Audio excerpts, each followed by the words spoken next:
me read in Luke 15 verse 20. This is the prodigal son story po. But while he was still a long way off, his father saw him and was filled with compassion for him. He ran to his son, threw his arms around him, and kissed him. Mag-pray lang po tayo. Lord, maraming salamat po for another opportunity to share the word. Lord, we thank you for your word. Lord, we are thanking, Panginoon, sa mga dumalo po ngayong araw na ito. Buksan niyo po ang aming puso to receive your holy word today. And we thank you, Lord, for all the blessings that you have given us. May we be blessed, oh God. May we know your word with our full heart. And we thank you. Jesus, we pray. Amen. Muli po palakpakan ng Lord. Thank you, Lord. At magandang umaga po sa inyong lahat. Tama po na ito po ang first time ko. Nakita niyo na po ba akong nag-MC? Siguro po, madalas po, no? At nakakaba po pala yung nagbe-preach compare po sa MC. Ang MCing po kasi short lang po eh. Ito po, 3 hours. Hindi, joke lang po. 45 minutes po. But again, bago magsimula, no, thank you po, Pastor Alex, for the opportunity and even Madam Lilian. And sa tribet ko po na narito, thank you rin po for it. And magandang umaga po sa inyong lahat. And again po, bago po ako magsimula, sino na po dito yung na-lock out sa bahay po nila? Yung pong na-lock po kayo, hindi kayo makapasok sa bahay or sa sasakyan. Hindi po kayo makapasok kasi na-lock po kayo. Sino po dito? Ayan, meron na pong mga iba. No? Ako po kasi personally, na-lock out na po ako sa sasakyan. May bili po ako ng pandesal, tapos pagkasara ko po ng sasakyan, nag-lock po bigla yung sasakyan. Ang duplicate key ko po, nasa bahay pa. So I had to go home na nakabukas ang sasakyan at kinuha ko po yung susi. Hanggang sa nabuksan ko po, ay praise God, na ano po yung puso ko. Napakasaya po kasi nabukas po siya, hindi po nanakaw yung sasakyan kasi iniwan ko po eh. And again po, nakaka-stress po yung mga ganong moments na pag po kayo po ay na-lockout or nasaraduhan po, hindi kayo makapasok. Pero aminin po natin na pag po may dumating, no, yung mga locksmith, ang sarap po sa pakiramdam na may solusyon po sila sa sarado po nating, sa sarado pong sasakyan or bahay. Again po, before po ako mag-start, gusto ko lang pong ipakilala sa inyo ang aking biyanan. No? Siya po ay isang professional master locksmith. Expert po siya sa lahat po ng klase ng susi. Kahit po anong susi yan, sa sasakyan, sa bahay, kahit po anong oras, tinatawagan po siya, nagkapabukas po sila ng sasakyan. Minsan po, may nalalak po kasing sasakyan na kagaya ko, na tumatawag po sila ng locksmith. So, kailangan po nilang tawagan ng locksmith para mabukas po ang sasakyan. So, yun po, ginagawa po niya, pupunta po siya sa mga ganun place, nag-duplicate po. And, tinanong ko po siya, Tay, sabi ko po, ano po ang pinaka-common po ninyong dinuduplicate araw-araw? Kaya po yun, sabi po niya sa akin, anak, napakasimple lang naman ng mga dinuduplicate ko. Ito po yung larawan pong reduplicate po niya. Yan, mga simple lang naman po sila. Very low quality po, no? Kumikintab na susi. Baka akala nyo po, fake po yun, ha? Ito po yung pruweba ko, siya po yung nag-duplicate. Sige, pakita na next slide. Yan po siya. Parang akala nyo sa mga subdivision na nag-duplicate. Pero sa ano po yan, sa Malacanang Palace. Yan po siya. But kidding aside, ito po talaga siya. Pakita po natin next slide. Ayan po talaga siya. Nag-duplicate po talaga siya ng mga susi, gumagawa ng susi. Dahil po may isang araw po kasi, nagkataon po, sa isang araw po, kami po ay nasa isang bahay po, sa bahay po namin, at may tinatry po kaming susi na binigay po sa amin. May binigay po silang susing 5 na may tig-tatlong duplicate. So 5 times 3 is 15. So 15 pong susi. Sa unang pintuan, tinry po namin lahat yung 15 na susi. Pinasok, yung iba pumapasok, yung iba hindi, yung iba pumasok pero hindi umiikot. At nagtataka po kami, nagigigil po kami na kailangan na po namin pumasok that time. Kailangan po namin mabuksan ang pintong yon. Ang nangyari po, tumawag po kami ng maintenance sa mismong lugar pong yon. At sa unang tingin po niya, pinasok po ang susi at nabukas. At nagtanong po ako sa kanya, bakit po ikaw? Parang nung ikaw nagpasok, nabukas. Nabukas niya, isang try lang po. Ako po, ulit-ulit, binubuksan ko, wala pong nabukas. Again, ang sagot po niya sa akin is sobrang kinakalawang na po kasi ang keyhole, kaya kinailangan po lagyan ng langis. Yun po ang sinabi po, na kailangan po pala ng oil para po mabuksan ang door po, ang door po na yon. Again po, minsan po sa buhay po natin, is tayo po ang ganoon. Kinakalawang po ang ating puso. Amen po ba? Kinakalawang po na minsan ang condition po ng puso natin, ganun po siya. Kinakalawang dahil po sa mga pain, sa mga frustration, sa mga failures po natin sa ating mga past, no? Dahil po sa mga ito, nahihirapan po nating maranasan ang breakthrough ng Panginoon. Nahihirapan po tayong maranasan na papasukin ang Panginoon sa ating puso. Pero ngayong araw po ay pag-uusapan po natin ang title po natin na pinamagatang The Kindness Key, Unlocking Divine Favor. On how God's kindness restores us and becomes the key to breakthrough in our lives and relationships. Ang susi po na kayang magbukas ng kahit anong kandadong puso. Kaya po ang tanong po natin for today, sino po dito ang gustong makaranas ng breakthrough at favor ng Panginoon? Taas po ang kamay. Dahil po ako po, gusto ko pong maranasan. Amen po ba? Palakpakan po natin ang Lord. And with that po, we have the key number 1. Una pong key po natin is the master key. The foundation of God's goodness. The first key isn't something you earn. It's something you receive. It's the master key of God's kindness. Na before po tayo magbigay ng kindness sa iba, we must realize po kung gaano po yung kindness na nabigay po sa atin ng Panginoon. Because many of us are stuck because nakalimutan po natin ang grasyang ibinigay ng Panginoon. And we are trying to force doors na pinupukpok po natin. Nasabi po pala sa akin na kapag po pinukpok ko siya, mas masisira siya. So it is why here, we are trying to force doors to open with our own strength, that we forget that it's His favor that provides the lubricant. Kaya po our first point is the master key. Recap lang po if you know the prodigal son story. The story po ng prodigal son ay tungkol po sa isang anak na hiningi po ang kanyang yaman kahit hindi pa po patay ang kanyang tatay. Na ginawa po niya, lumayo po sa kanya, winaldas po ang lahat, nagbisyo, ginawa pong lahat na para po to satisfy himself. Nang maubos po ang pera, dumating po yung panahon na nauwi po siya sa nagpapakain lamang ng baboy. At nakita po natin ang nangyari. He came back and again, the father was there. In Luke 15 verse 20, sabi po dito, but while he was still a long way off, malayo pa lang po siya, his father saw him and was filled with compassion for him. Kung baka po, malayo pa lang ang anak, nakita na po siya ng tatay niya. And he ran to his son, threw his arms around him, and kissed him. You see po, when the father ran to the son, hindi lang po ang paa niya ang gumagalaw, kundi po ang puso po niya. Sabi nga po ng biyenan ko, na yung pong locksmith na ang isang tunay po na expert na locksmith, hindi lang po niya tinitingnan ang labas ng lock, kundi po ang tinitingnan po niya ay ang internal mechanism po nito on how it works. Dahil yun po ang magmamatter on how you will open the door. And this is where we see the difference with God. We see that He's not just an expert locksmith standing outside trying to fix us. Dahil po, He is the master key.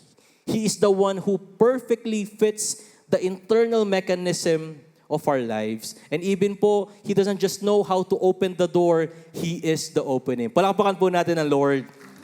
Praise God. And here po, makita po natin kung paano gumagana ang puso ng Lord. Malaman po natin kung paano po yung mga ginawa po niya dun po sa ating binasa. Let's look at these 4 simple movements po of God's kindness that shows us how the master key turns. Next po, ito po. First po is He saw him, the eyes of expectation. God's goodness does not wait for you to knock on His door.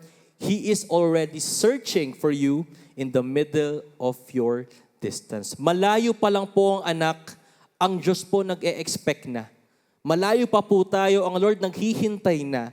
Nakita po natin ang Father na hindi po ito chance encounter na parang aksidente lang na nakita niya ang anak niya. Hindi po. Every day, the Father was waiting for His Son to come back home.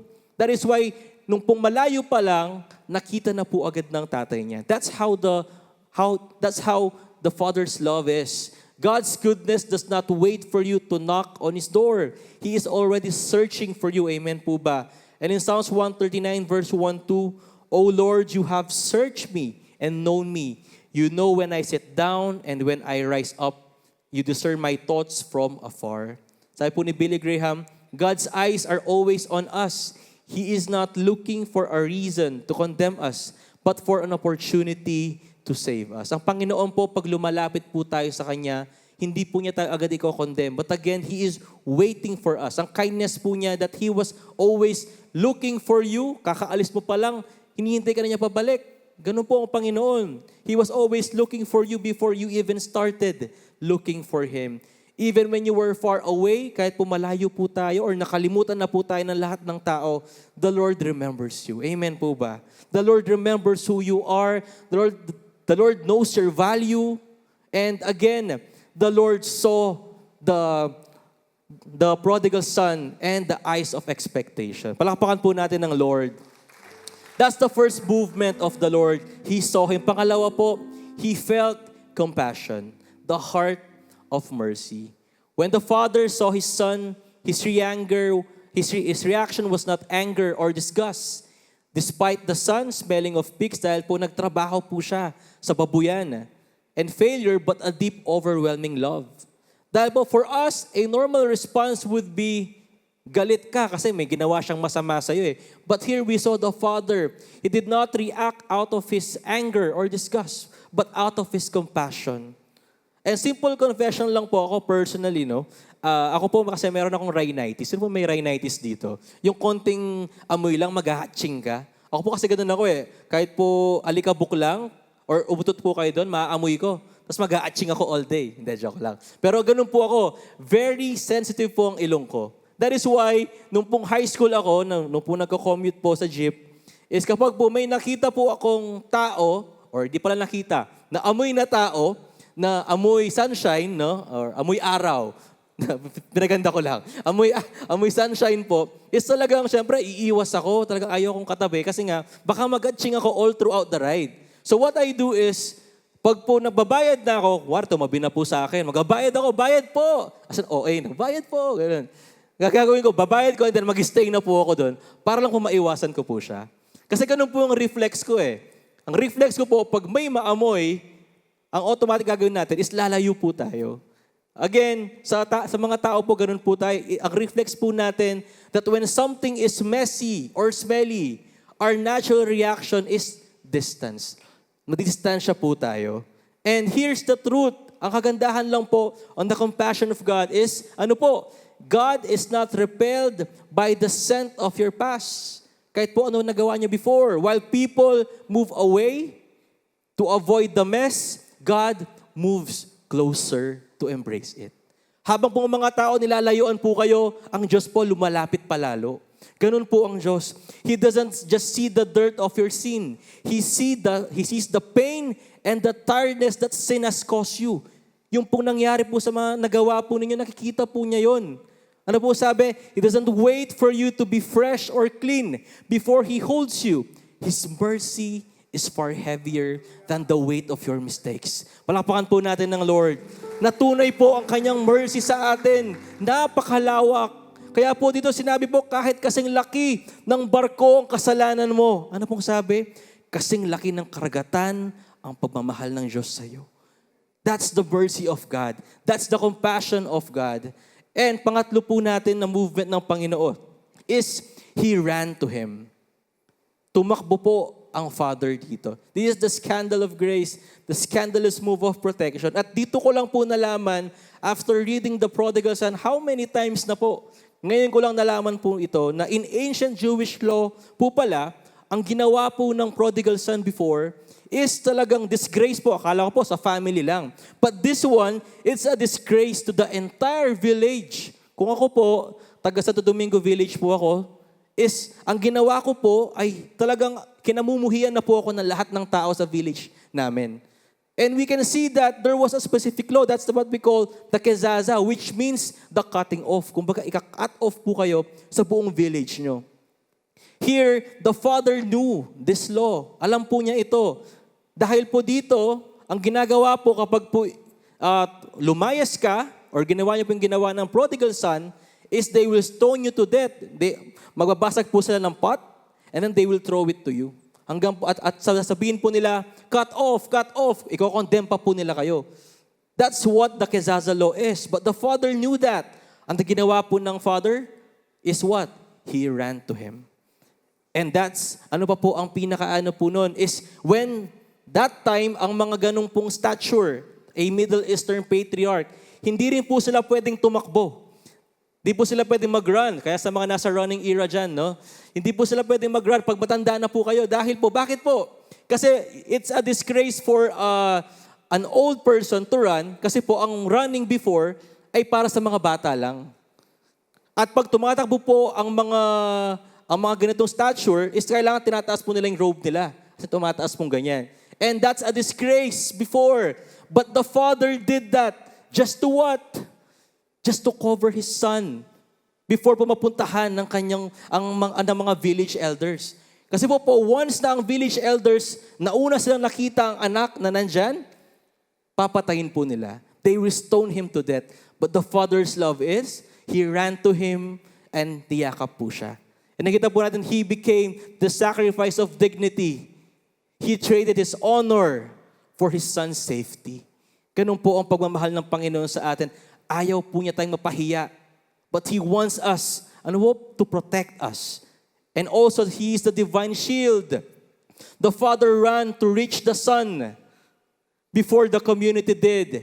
He had to be the first one to touch Him. By embracing His Son, He became a human shield.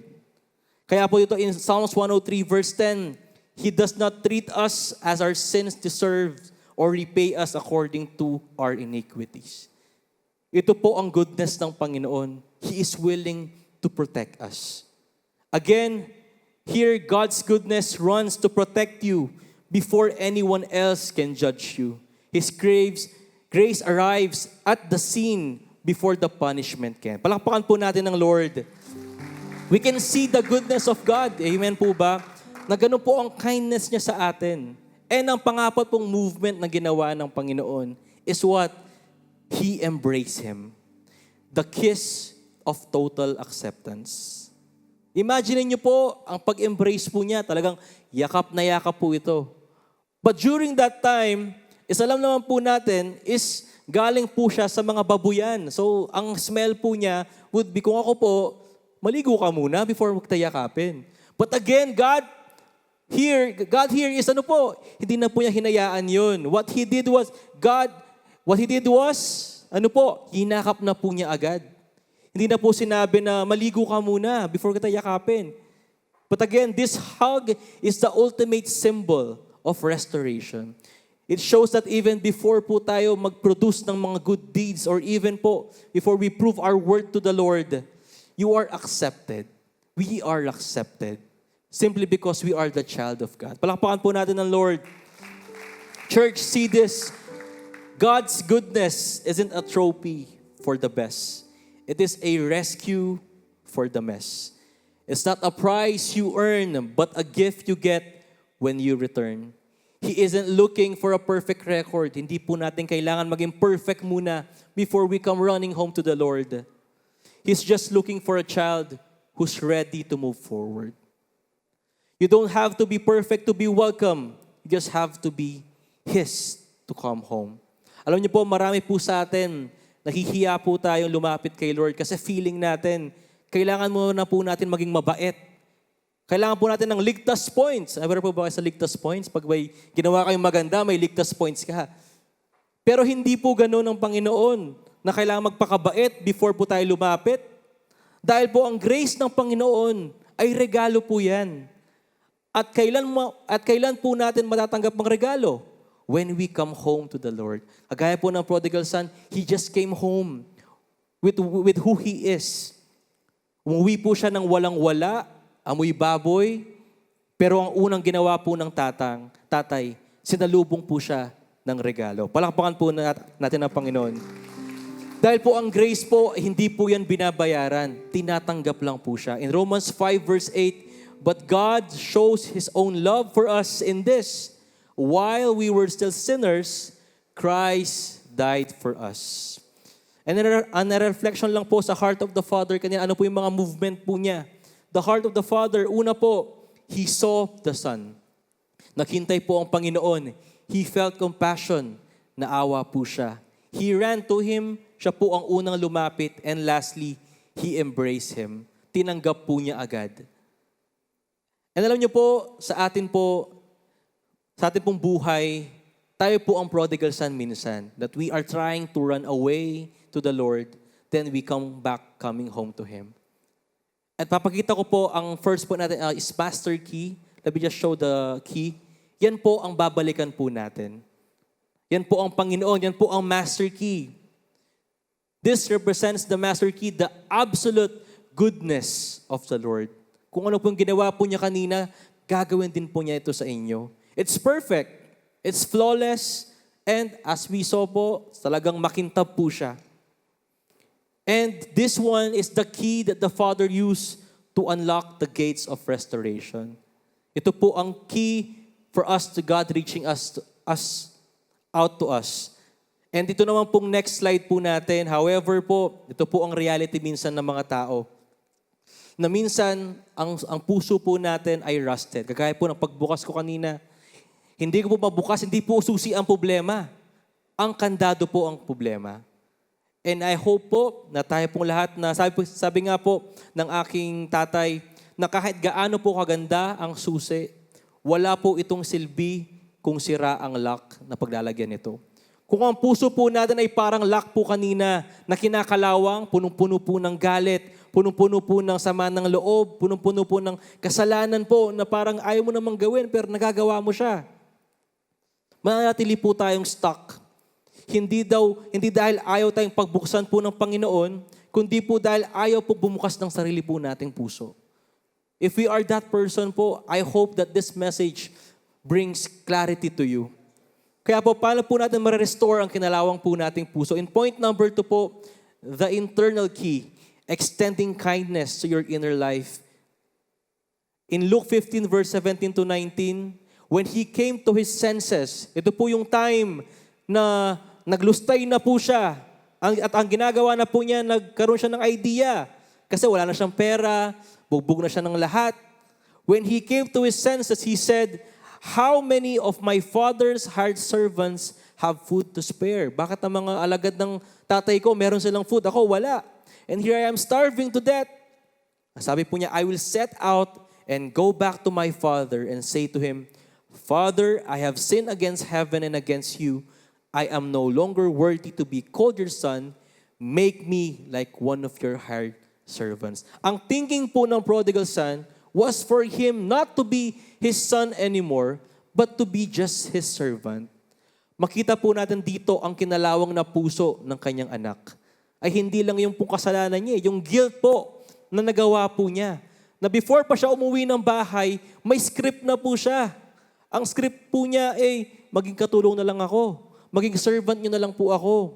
Pero minsan naisip ko po nung once, na what if kaya, naisip ba kaya niya, na what if tanggapin ako bilang anak ulit? Na maging anak pa kaya ako ulit ng tatay ko after nang ginawa kong lahat ng to? Siguro po naisip po niya yon.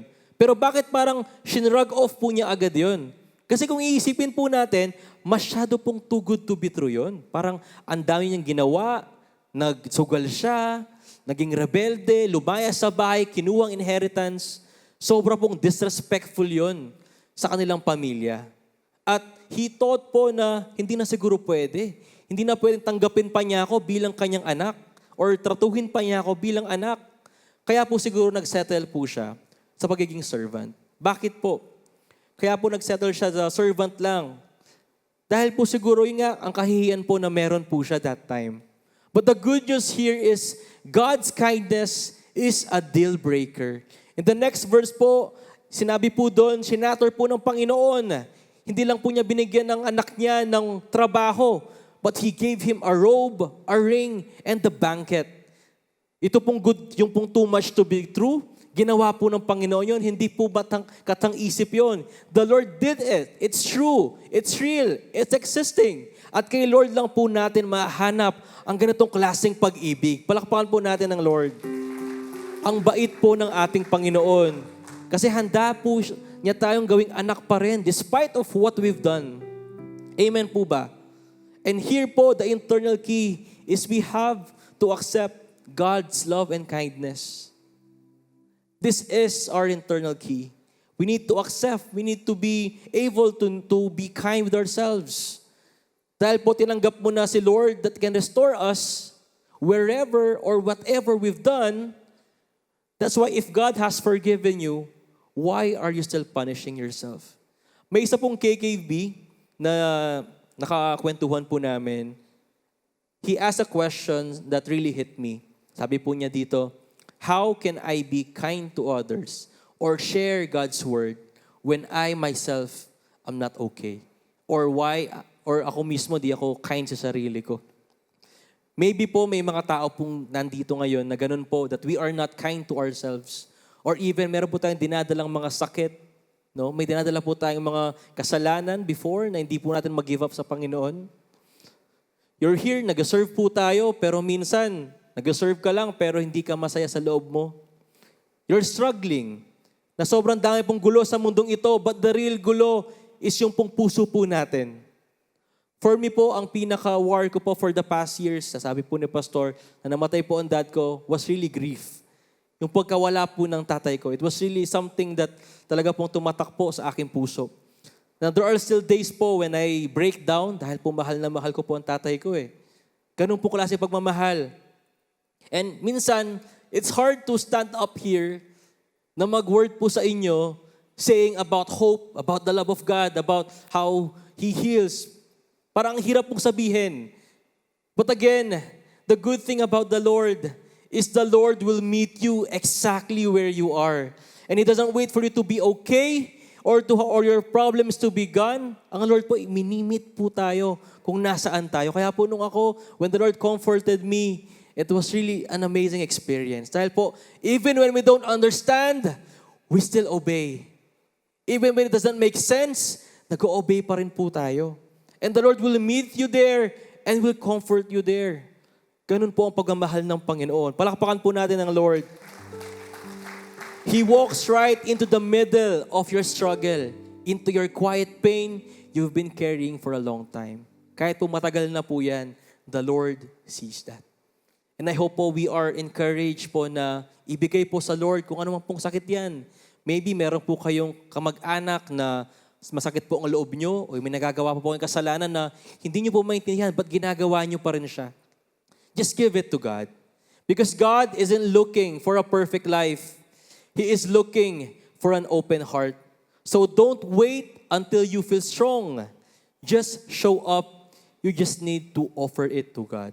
Offer Him your heart, your weariness, and all your broken parts. When you give it to Him, He is the one who brings peace and opens the door to your healing and breakthrough. Palakpakan po natin ang Lord. Dahil po once na-experience po natin ang comfort ng Panginoon, we gain the ability to recognize the pain of other people. Naintindihan na po natin sila. And I realized po that this struggle, hindi lang po to trial sa amin. It was a preparation. A preparation for the next slide is the duplicate key. Ano po ito? Extending kindness to others. On how the Lord has been kind to you. Now naman po, we need to be kind with other people. Why do we call it a duplicate key? Because a duplicate is a copy of the original. The original key is the kindness and grace God showed you while you were hurting. Ngayon po ang Panginoon, He wants us to carry that copy. God wants you to carry a copy of that key to open the doors of others people's heart. Alam niyo po, pag kindness pong pinag-uusapan natin, siguro po for the past week, we've been talking about kindness na para pong natural na po sa atin yun eh. Bilang Kristiyano, it's natural for us to help other people na nangangailangan. Amen po ba? Kapag nangangailangan sila ng prayers, we pray for them. Pag nangangailangan po sila ng pera, we pray for them. Joke lang. We give them money. Amen po ba? Kumbaga, kindness is an automatic response for us. Dahil po tayo po yun eh. A Christian is kind. Amen po. Pero ito po ang reality check. Napakadali pong maging Christian or maging mabait po dito po sa church. Dahil po mag-smile ka lang, no? Para ka na pong Christian. Paano po yung smile ng Christian? Smile nga po tayo. Ayan. Mag-i-smile ka lang, parang Christian ka na. Sa Facebook po, madali rin maging Christian. Pakita mo lang na nagbibigay ka sa mga mahihirap, mukhang Christian ka na. Ganun po tayo. Madali pong maging mabait sa labas. But again, reality check lang po. Dahil ang tunay po na test ng duplicate key ay hindi lang po sa labas, kundi sa loob po mismo ng pamilya natin. Amen po ba? And here po in Luke 15:28, ito po yung story naman po ng older brother na nagalit po. Ito po yung after pong makauwi ng anak at hinag po ng magulang, pinatawad, pero mayroon pong nagtatampo. Yung pong older brother, yung panganay pong anak, sabi po dito, Luke 15:28, the older brother became angry and refused to go in. So his father went out, pleaded with him. Tingnan niyo po, yung panganay pong anak, despite po na makauwi ang kanyang kapatid, is galit na galit pa rin po siya. Minsan po tayo po yung eldest Na minsan ito po, siya po kasi, ganito siya She is the perfect son. Hindi po siya lumayas. Hindi po siya yung tao na nagkumuha ng inheritance niya. Masunurin, masipag. At parang ako ata yun. Masipag po siya. Laging nasa bukid, nagtatanim. Lahat po ng ginagawa ng anak niya is always good. Nagtatrabaho. Kung titignan po natin, para po siya yung model Christian. Amen po ba? Kung ikukumpara po natin dalawang magkapatid, parang siya po yung mas better na tao. Amen po ba? But again, nung umuwi po ang prodigal son, he was angry and refused to go in. Bakit po? Doon po lumabas ang tunay na kulay ng eldest brother. Sabi po sa verse, nagalit siya at ayaw niyang pumasok kasi po kinakalawang po yung puso niya. Sa loob po ng kanyang puso, sa loob po ng bahay, puno po siya ng bitterness. Binibilang po lahat ng utang na loob. Binibilang po lahat ng nagawa niya sa tatay niya. Bakit ako? Bakit ako? Naging siyang bat, di ba? Lumipad siya. Ganun po ang ginawa niya. He's always yun po ang sinasabi sa tatay niya. Bakit ako? Bakit ako? Ginagawa ko to. I've been slaving for you all these years na wala ang anak mong yan. Ganun po ang ginawa po ng eldest son. And again, minsan po tayo sa bukid or even po sa church or sa labas, no? Pero pag uwi po sa bahay, paano po tayo? Kumusta po tayo? Tayo po ba yung panganay na anak na galit? Nagbibilang po ng mali ng iba? At ayaw po pumasok sa mga selebrasyon ng pamilya? At alam niyo po, ano pa po ang pinaka-sad po dito? What is the saddest part is, the older brother forgot that he was also a recipient of his father's love. Bakit po? Yung simple pong the roof over his head, ang bahay po, and the food everyday na binibigay ng tatay niya, nakalimutan po niya lahat yon. All of it came from the father's kindness. Nung nagstay po siya sa bahay, the kindness of the father was there. Hindi lang po yan na-appreciate. That is why, church, let us be more appreciative. Amen po ba? And in Luke 15:31, sabi po, and then the father reminds him, my son, you are always with me and everything I have is yours. Niremind po siya ng tatay niya na lahat-lahat naman ng ito sa'yo din.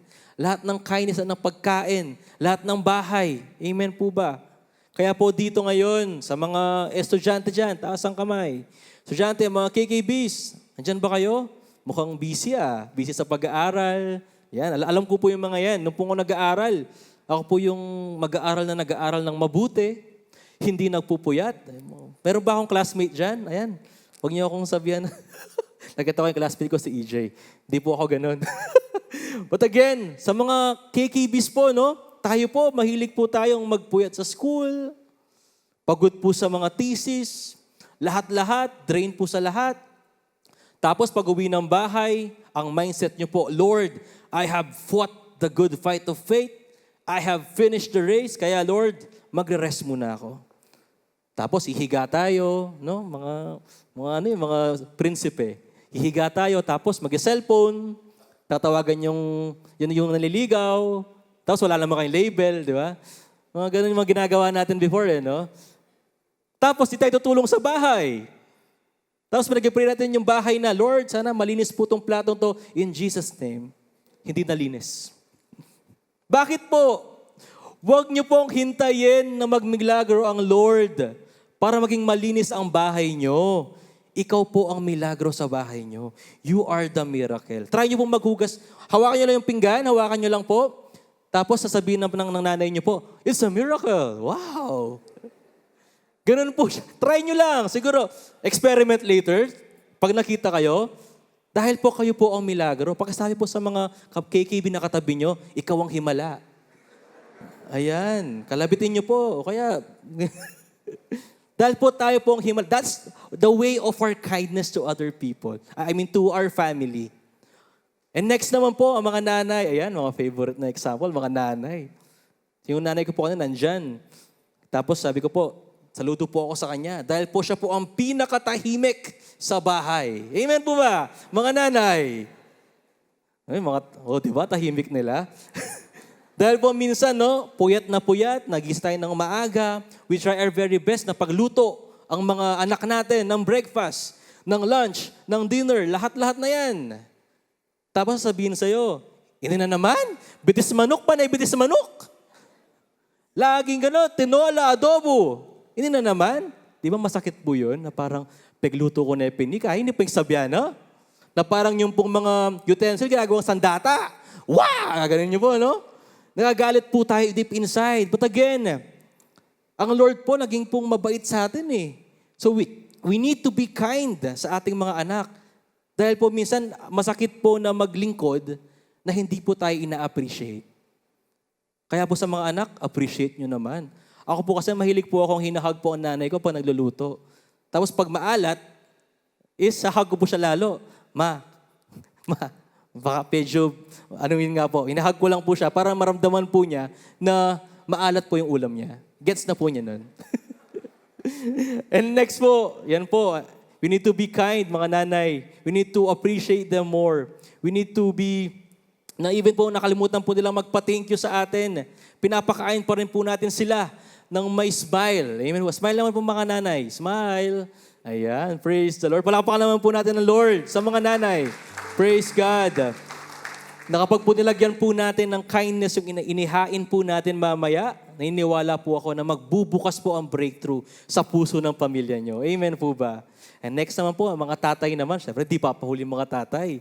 Yan, saludo rin po ako sa inyo. Kayo po ang haligi ng tahanan. Yung mga tatay, di ba yung mga tatay dyan? Ako, di pa po ako tatay eh.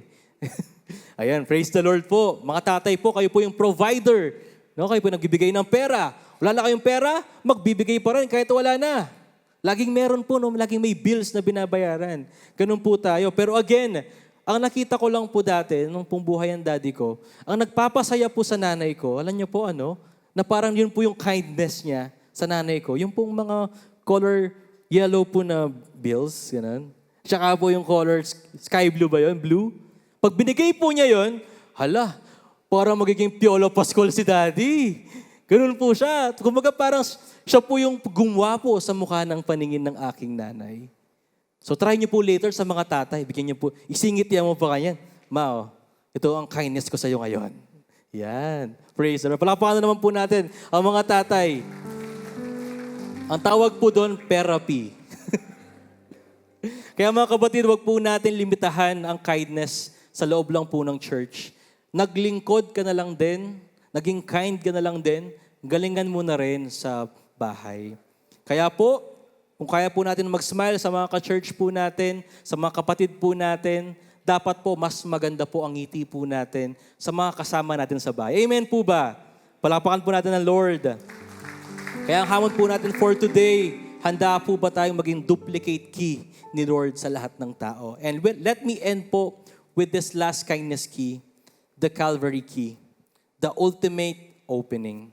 As we close po, in the story of the prodigal son, when the boy finally came home, hindi po tumigil ang tatay at the gate para po pagalitan ang kanyang anak.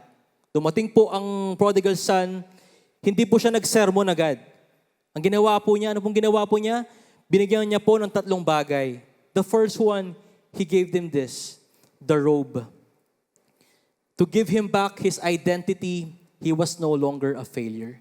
He was a son. Pangalawa pong bagay na binigay po niya is singsing, the ring. To give him back his authority, he was no longer an outsider. He belonged to the family again. And lastly, the sandals. To give him back his freedom, he was no longer a slave to his past. He was free to walk into a new future. Ito po ang ginawa ng Panginoon sa atin when He was on the cross. Dahil po sa Kanya, hindi na tayo locked out sa presensya ng Diyos. In Romans 5 verse 8, but God demonstrates His own love towards us in that while we were yet sinners, Christ died for you. He died for you kahit sinners pa po tayo. Na walang kamuang-muwang, He still died for us. Hindi pa alam ang mabuti, He still died for us. Because many people today are desperately searching for breakthrough. We are all waiting for that one big door to finally swing open. But often po, the secret isn't found in the big move. At simple lang po, a life-changing principle. It's kindness. The breakthrough po you've been praying for is waiting po dun po sa 4 keys na binigay po natin. Let me just recap. The first po is the master key. Receive the goodness of God. Let His compassion be the oil that clears out the rust from your heart. The inner key po, that's ourselves being a prisoner of our old mistakes. Hindi ka po makakapag-move forward if you're still holding on to the past. Pangatlo po, as we have been forgiven, the duplicate key. We need to share the kindness of God with those around you. And lastly po, the Calvary key, the complete restoration. Tatayo po tayong lahat. Praise the Lord.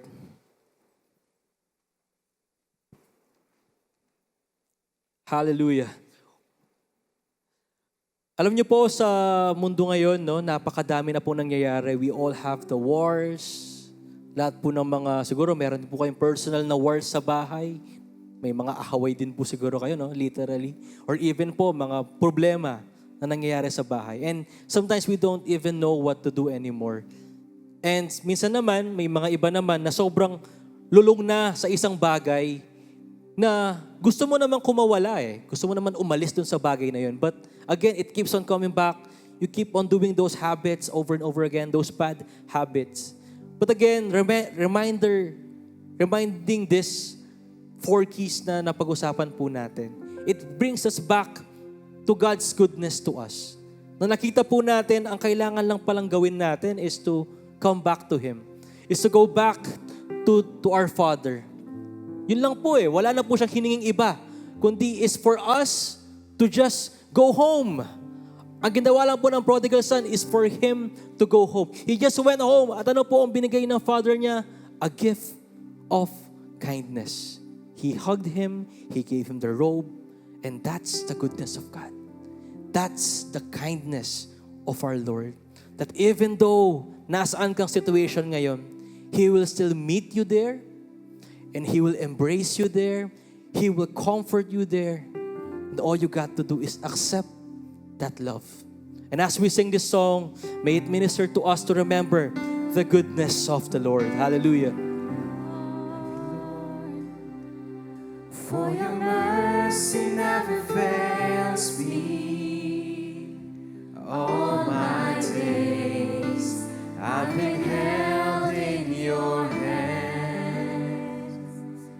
From the moment that I wake up until I lay my head, I will sing of the goodness of God. All my life. And all my life you have been faithful. Oh, you have been faithful, oh God. And all my life you have been so, so good. With every breath that I am able, I will sing. Oh, you're a good, good God. All my life. Come on, church, let's declare the goodness of our Lord. And all my life you have been faithful. good, good God. All my life you have been so, so good. With every breath that I am able, I will sing of the goodness of God. Hallelujah. The goodness of the Lord. While we're singing this song, it just reminds me on paano po niya tayo dineliver sa lahat po ng pagsubok. He has been there before. Ngayon pa kaya? He will be there in your storms. He will be there in your wars. And He will provide. The Lord is always good and always been. Today, tomorrow, and forevermore. God is good. Hallelujah. For you are good, Lord. Hallelujah. All my life. All my life Oh, now, you let's have praise the been Lord. faithful. Hallelujah. All my life. And all my life Oh, you you're a have good, been good God. So good. With every breath that I am able, I will sing of the goodness of God. And all my life you have been faithful. And all my life you have been so, so good. With every breath that I am able, I will sing of the goodness of God. Praise you, Lord. Praise you, Lord. Pakibaba muna po natin ang ating mga kamay. We praise God for that very exhorting preaching na pinadala ng Panginoon mula sa isa sa mga kabataang buhay sa kanya ang preaching kasi marami din siyang karanasan. Palabangan natin ang Panginoon sa buhay ni Brother Zach. Tanggapin na natin ang katotohanan mabigat ang buhay. Pero ang nagpapagaang ay ang kabutihan ng ating Panginoon. That is why people need to experience the Lord. Yung mga taong naglalakas-lakasan sa buhay, pero deep inside, umiiyak because of those secret pains and secret struggles. Tapos ang ganda ng illustration at in-emphasize sa preaching, walang problema sa susi eh. Ang problema, baka yung keyhole, yung mismong puso natin na minsan ay nagko-corrode, kinakalawang ng kasalanan, sama ng loob, masamang kaisipan. So yun ang madalas na problema. But still, the Bible says, pag alam mong helpless na at napakahirap na ng puso mo, alam mong hindi mo kayang babaguhin ang sarili mo. David prayed a very simple but powerful prayer. Create in me a clean heart, O God.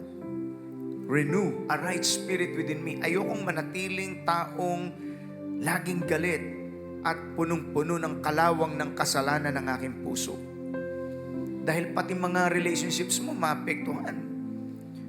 Kanina lang, natutuwa po ako sa ating featured family. Si Brother Jeff, one of our faithful na kamanggagawa. Naglilingkod siya sa Panginoon, sa extension service, at pagkatapos sa SOS teams natin, an engineer by profession. Naluluha pa siya nung nabanggit ko yung, paano po naging blessing ang JIL sa buhay ninyo? Oo, naluha na. Kanya, Pastor, dati po, talagang yung hot-tempered ako eh. Kanya, pagka ako'y madaling magalit, binabalya ko yung pinto at sumusuntok. Hot-tempered po ako, Pastor, kanya. Pero nung makilala kong Panginoon, binago niya ang puso ko. At now, kanya, binigyan ako ng Diyos ng kakaibang uri ng kapasidad para mahalin ang aking pamilya. Pwede ka lang mag-operate sa ganun pag ikaw mismo naranasan mong kabutihan ng Diyos. Napakaganda. The master key is the kindness of God mismo. Yun ang master key. Tapos yung internal key is when you open your heart and allow the love of God to fill your heart. At pagkatapos, maranasan mong Panginoon, the duplicate key. Ikaw mismo, meron ka ng kopya. Pwede mo na rin gawin ang kabutihan para naman sa iba. And it's all because of the Calvary key. It's all because of the sacrifice of the Son of God for us. Purihin natin ang Panginoon. Amen? Biglang naalala ko lang, wala na ngayon si nanay. Nakikita ko, laging nakaupo either dito sa side na to, kaya dito. Galing pa ng Angeles. Kasama yung asawa niya, pareho na silang matanda. Hindi naman linggo-linggo, pero madalas pag ako'y nilapitan, Pastor, pag-pray niyo po yung mga anak ko. Bakit po, nanay? Kako, ang tanda na nung nanay. Lagi po silang nag-aaway. I just pray na bago nalagutan ng hininga ang matanda ay nakita niya ang kanyang mga anak na natutong magmahalan sa isa't isa. Ang sakit ng kanyang pakiramdam. Pero yung nanay hindi nawala ng pag-asa. Hindi ginipap yung kanyang mga anak. I like the way that the Lord reminded us through Brother Zach's preaching. Mabait ka sa iba, fine. Pero wag mong kalimutan na unang i-apply ang susi ng kabutihan sa loob ng sariling tahanan. Amen po ba dyan? Purihin ang Panginoon. Hallelujah! Meron akong gustong verse na ipakita. Romans chapter 2 verse 4. Because we have to understand the nature of our God. The more we know God, the more it transforms our lives. Kaya ang buhay po, kung tutuusin, is nagkakaroon siya ng katuturan when your life first and foremost is surrendered to the Lord. Kasi by nature ang tao sakim, makasarili eh. Wari-wari nakangiti pero nag-iisip ng masama sa kapwa. May mga taong ganon. Pero iba kapag isinuko mo ng buhay mo, hindi na ikaw ang naghari-harian sa buhay mo. But you begin to recognize that you did not create yourself. Somebody created you. Hindi ka dapat manatiling nagre-rebelde sa Diyos at sa kanyang mabuting kalooban. So, because of sin, ang tao'y papunta sa kapahamakan. There is this nature of God. He is a holy God. Everybody say, Holy God.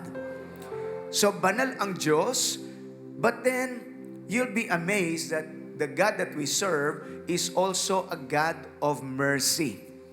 God of holiness siya, pero God of graciousness din siya. We've got to understand something. Listen carefully po.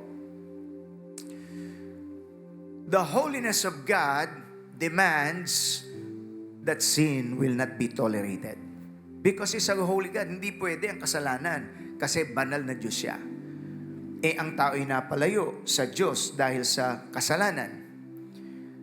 Buti na lang ang Diyos, banal siya, hindi man niya tinotolerate ang kasalanan, pero siya'y maawain din. Gusto niyang bigyan ng pagkakataon ng makasalanan, makapanumbalik po sa Kanya. And that all happened because of the sacrifice of Jesus Christ. Ngayon, ang paglapit sa Diyos, huwag mo nang antayin mabago mo muna ang sarili mo bago ka lalapit because you cannot. Tayo yung prodigal son, nagliwaliw, nagsugal-sugal, nagbabae, naging immoral, nagwala sa buhay. Nung manumbalik siya, amoy baboy, pero hindi siya pinandirihan ng kanyang ama.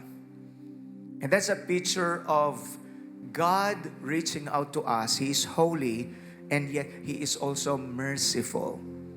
Now look at this, Romans chapter 2 verse 4. This is a very, very powerful verse. Everybody read with me. Don't you see how wonderfully kind, tolerant, and patient God is with you? Does this mean nothing to you? Everybody read out loud the last phrase. Can't you see that His kindness is intended to turn you from your sin? Ang totoo pong nakaunawa at nakaranas ng kabutihan ng Diyos, tatalikod ka sa buhay ng kasalanan. Hindi ka mananatili dun sa pusali ng kasalanan. Kasi naramdaman mo may pag-asa pala ako. Ang Diyos pala maawain. Ang Diyos pala pwede akong patawarin. Doon po nababago ang puso ng tao. Kanina mangyak-ngyak si Isaac kasi nga namatay po ang dad niya nung COVID time kasi nga ang tatay niya talagang responsable, mahal sila. At saka malapit kay Isaac, no? Ang nagiging lakas na lang nga ni Isaac pag naalala ang halimbawa ng kanyang ama. Pero dumating siya sa time of depression na natatandaan ko noon, Brother Isaac? Where are you? Na-depress siya noon. Pero ang Diyos ang nag-deliver sa kanya. Now, he is being mightily used by God. Palakpakan natin ang Panginoon. So if you came here, please do not expect your loved ones to be perfect. Ikaw nga hindi ka perfect Extend forgiveness. Extend allowance. At makikita mo, ang susi, hindi yung magbabago muna ang minamahal mo sa buhay, kundi hayaan mo ng Diyos ang magbago sa iyong puso. Bow your heads, please. Glory be to God. Real change happens when you open your heart and allow Christ to reign in that heart. Pagka po si Kristo ang pinagari natin sa buhay natin, matatalo ang muhi at galit at poot. Mananaig ang pagpapatawad, mananaig ang kabutihan sa iyong buhay.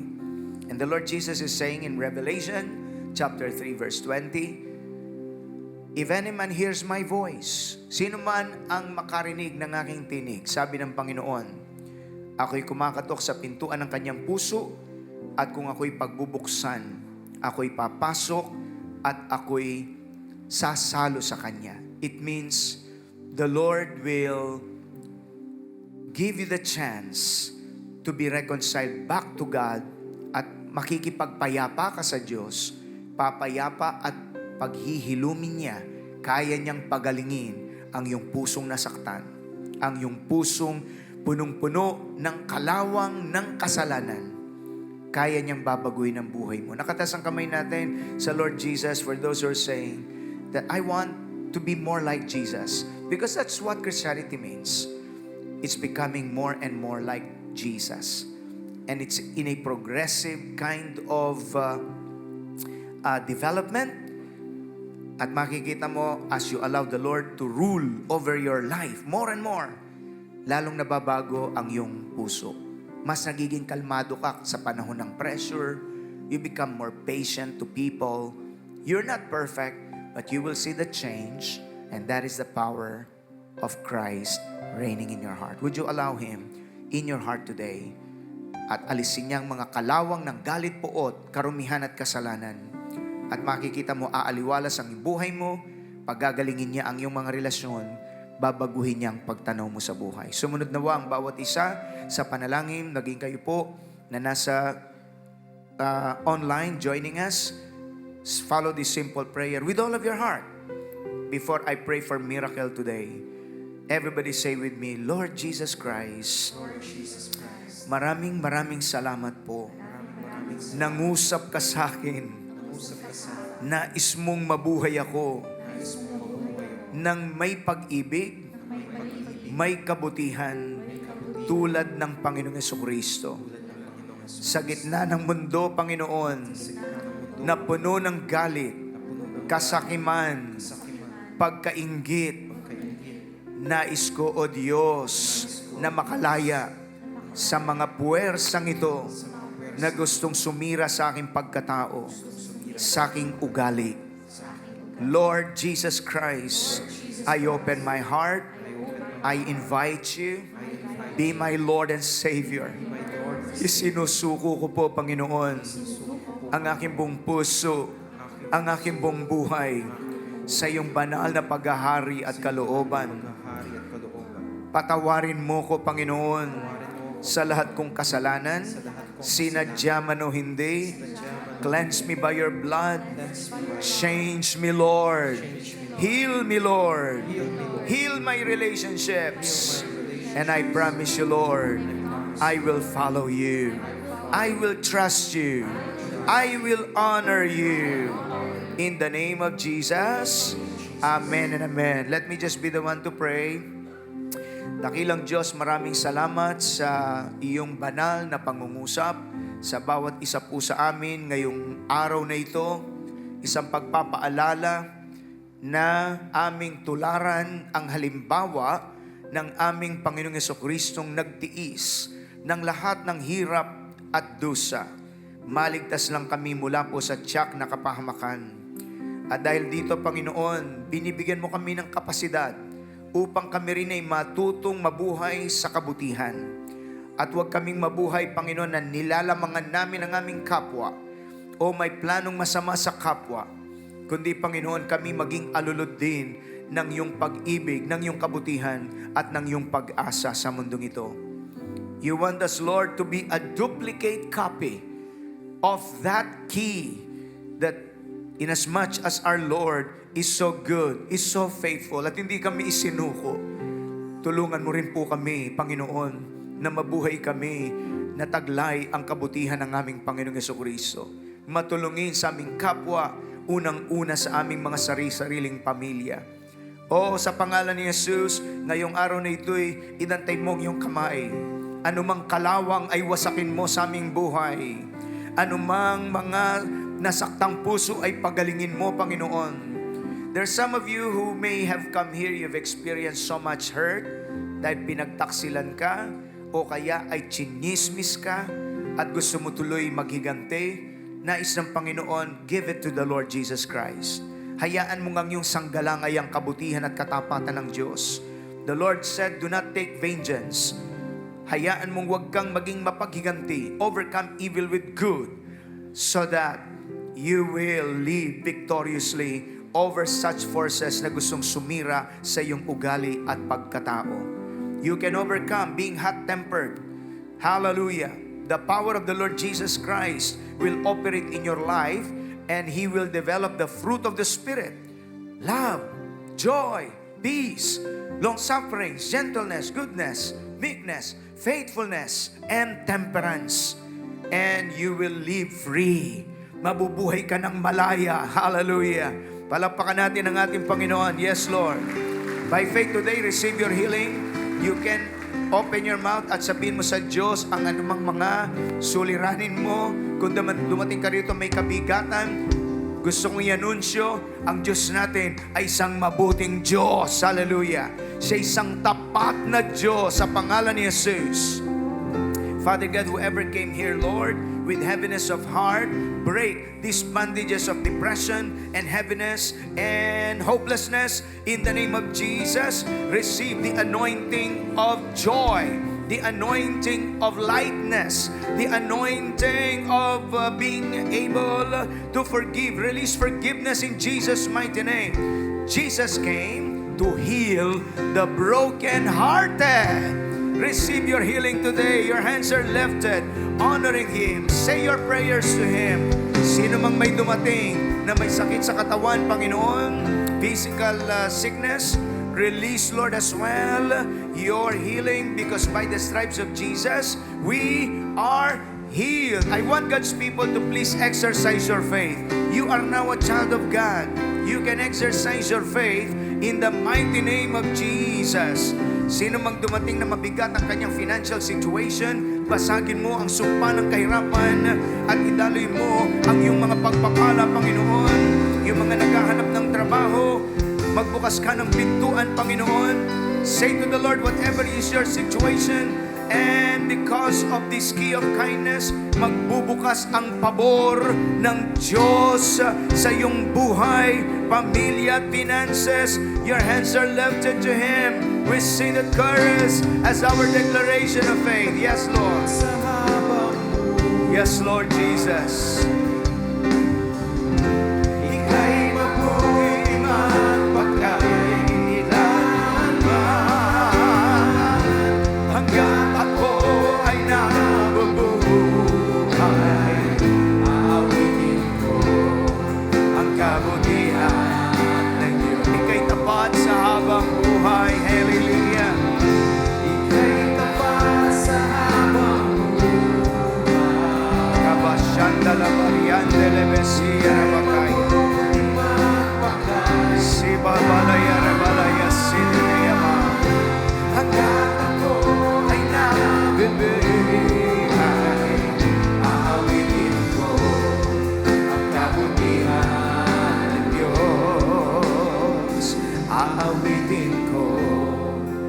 kabutihan ng Diyos. Aawitin ko ang kabutihan ng Diyos. We give you praise, Lord. Take some more time in honoring and worshiping the Lord. Feel free to worship Him. Give you praise, oh God. Hallelujah. Anointing of the Lord is strengthening your heart. Amen. Amen, Lord. Thank you, Lord. By faith, God's people, tanggapin po ninyo ang assurance ng Diyos. Anong katiyakan mo na hindi Kanya pababayaan? Sapagkat siya'y mabait, siya'y mabuti, hindi siya magpapabaya. We give Him all the praise. Amen and amen. Hallelujah! No wonder why in the Bible, yun ang laging sangkalan po ng lahat ng nananalig sa Diyos. Totoo, may konsekwensya kapag may kasalanan, pero hindi ibig sabihin wala ka ng pag-asa. So, doon sa ating nabasa kanina, the goodness of God will cause us to repent. Yung totoong nakaunawa sa pag-ibig ng Diyos, matutunaw ang puso mo. Hindi mo siya sasamantay, total mabait si Lord kahit na ako magpatuloy sa kasalanan, total patatawarin niya ako. Hindi po ganun ang pangunawa sa kabutihan ng Diyos. Kasi naranasan mong mabait ang Diyos kahit hindi ka karapat-dapat. Your heart will melt and you would want to honor Him and to thank Him because He gave you another breath and leash of life. When people let you down, the truth is, the Lord will not let you down. Purihin ang Panginoon. Amen! So David said, but latter part of the book of Psalm, yung po mga lumalalim ang pagkakilala sa Diyos, yun ang mga tumitibay sa buhay. Kaya ang susi dito, don't assume that, kilala ko ng Panginoon. Hindi. Magpatuloy kang lumalim sa pagkakilala sa Panginoon. The more you know God, the more He changes you, the more you become strong in your faith.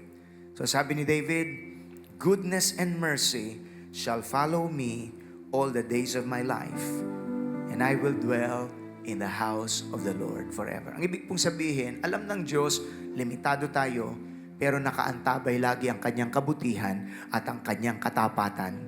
He will see you through. Amen? Glory be to God! One important reminder, ha? Don't forget your duplicate key. Mabait ang Diyos, pero gusto ng Panginoon i-duplicate natin yun. Pakibanggit mo sa katabi mo, ikaw ang duplicate key. So mabait ang Diyos, mabuti rin tayo, ipasa din natin sa iba ang kabutihan ng Diyos. Give Him all praise, people of God. Share something in your life group. Share any prayer needs at magdadalanginan sa bawat isa mamaya after the service. Lift up your hands to Jesus. Father, we thank you so much, Lord, including all of the prayer petitions sa aming prayer request box. Ang mga ito ay alam naming hinipo muna ng iyong kapangyarihan. Nadama po namin ang iyong napakalakas na kilos at patuloy kang nagpapakilala sa amin bilang napakabuti, napakabait, napakatapat na Diyos na lagi naming maasahan sa buhay. Salamat sa iba yung kalakasang naming natanggap. And thank you for using one of our young champions, Brother Zach, Lord, to remind us of this nature of our God. He is kind and He is so good. And we just thank you so much, Lord. Your hands are lifted for the final pastoral benediction. The Lord bless you and keep you, cause His face to shine upon you, be gracious to you, and give you His peace. The Lord bless you indeed and keep enlarging your territory. His mighty hand to be upon you and protect you from all evil. The love of the Father, the grace of our dear Lord and Savior Jesus, and the sweet fellowship of the precious Holy Spirit be upon us all. Now and forever all will say, Amen and Amen. Magandang umaga po, church family. God bless you and see you next week. To God be the glory.